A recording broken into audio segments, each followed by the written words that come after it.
Media बंधुओं के माध्यम से हम बताना चाहेंगे कि भारत सरकार मॉडिफाइड पेंशन स्कीम, जिसको यूनिफाइड पेंशन स्कीम कहा जा रहा है यूपीएस, उसको लेकर के आई है। न्यू पेंशन स्कीम जो हमारी 1/1/2004 के बाद लागू हुई थी, ये जो हमारी यूनिफाइड पेंशन स्कीम है, ये 1/4/2025 से आप सबके सामने लेकर के आई है। भारतीय रेलवे भारत का सबसे बड़ा, मैं कहूंगा कि सबसे लार्जेस्ट ऑर्गेनाइजेशन है जहां सरकारी रेलकर्मी अपनी सेवाएं दे रहे हैं। अगर वर्किंग सीमा को देखा जाए तो लगभग 13 लाख कर्मचारी पूरे भारतीय रेलवे में अपनी सेवाएं। पूरी पेंशन स्कीम के 5 महत्वपूर्ण भाग हैं।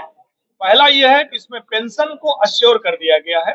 अश्योर्ड पेंशन स्कीम हम इसको कह रहे हैं, जिसमें यह निर्धारित किया गया है कि कर्मचारी के लास्ट 12 मंथ की बेसिक का 50% प्लस डीए जो बनेगा वो पेंशन के रूप में उसको अश्योर करके दिया जाएगा, बशर्ते उसने 25 साल की सेवा पूरी की हो। जिन कर्मचारियों ने 10 से 25 साल की सेवा पूरी की है, उनको समानुपातिक रूप से प्रोपोर्शनेट वे में उनकी पेंशन कैलकुलेट की जाएगी। दूसरी महत्वपूर्ण चीज यह है कि इसमें फैमिली पेंशन प्रदान की जाएगी जो 60% होगी। तो जो पेंशन है उसका 60% फैमिली पेंशन के रूप में अश्योर किया गया है। ये दूसरा अश्योरेंस है। तीसरी चीज ये है, इस पेंशन में कर्मचारियों को एक लमसम अमाउंट मिलेगा। लमसम अमाउंट ये होगा कि उनकी लास्ट बेसिक का 10% हर 6 महीने की सेवा में जोड़ा जाएगा, मल्टीप्लाई किया जाएगा।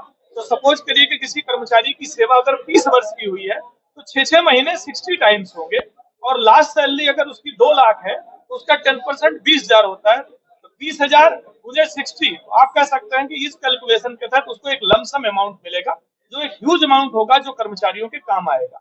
एक चौथी महत्वपूर्ण चीज इस पेंशन में ये कही गई है, इसको इन्फ्लेशन से कनेक्ट कर दिया गया है कि जब भी डीए बढ़ेगा, डियरनेस रिलीफ के रूप में कर्मचारियों को पेंशन या फैमिली पेंशन, उसका लाभ इन कर्मचारियों को प्राप्त होगा। तो आप मीडिया बंधुओं के माध्यम से हम एक बार ब्रीफ करना चाहेंगे कि भारतीय रेलवे सबसे ज्यादा सरकारी कर्मचारियों को रखने वाली, रोजगार देने वाली रेलवे है, जहां हमारे स्टाफ का बहुत बड़ा योगदान है। न्यू पेंशन स्कीम के बाद जो यूनिफाइड पेंशन स्कीम आई है, इसका वो इंतजार भी कर रहे थे और इसका बहुत सारा लाभ उनको प्राप्त होगा। पूरे एनसीआर में, नॉर्थ सेंट्रल रेलवे में हम ऑप्शन निकालेंगे, वो एनपीएस और यूपीएस दोनों में से किसी को ऑप्ट कर सकते हैं। उनके ऑप्शन को हम फ्रीज करेंगे। उसके बाद जो एरियर बनेगा, जो पेंशन बनेगी, या जो वर्किंग कर्मचारी है जो उनका ऑप्शन होगा, उसको हम लेकर के चलेंगे। मैं मीडिया के माध्यम से एक बार फिर कहना चाहता हूँ कि भारत सरकार की बहुत अच्छी स्कीम है। भारतीय रेल ही नहीं, देश के समस्त कर्मचारियों को इसका लाभ मिलेगा। राज्य सरकारें भी धीरे धीरे इसकी तरफ बढ़ेंगी और आप लोग जितना बेहतर हो सके स्पष्टीकरण के साथ जनता तक ये बात पहुंचाएं और इसकी अच्छाइयों के बारे में बताएं। धन्यवाद।